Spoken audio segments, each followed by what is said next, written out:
فتلقى آدم من ربه كلمات فتاب عليه إنه هو التواب الرحيم قلنا اهبطوا منها جميعا فإما يأتينكم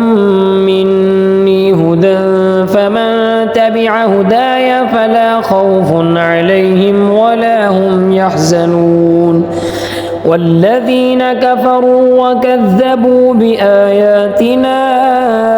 أولئك أصحاب النار هم فيها خالدون يا بني إسرائيل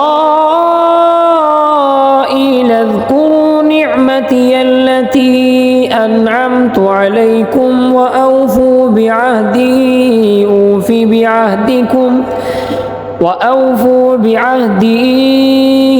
أوف بعهدكم وإياي فارهبون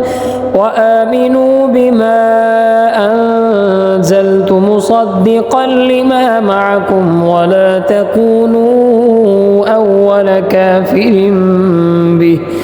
ولا تشتروا بآياتي ثمنا قليلا وإياي فاتقون ولا تلبسوا الحق بالباطل وتكتموا الحق وأنتم تعلمون وأقيموا الصلاة وآتوا الزكاة واركعوا مع الراكعين أتأمرون الناس بالبر وتنسون أنفسكم وأنتم تتلون الكتاب أفلا تعقلون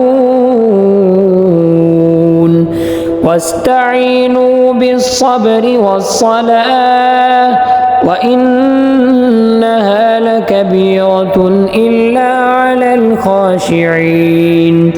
الذين يظنون أنهم ملاقو ربهم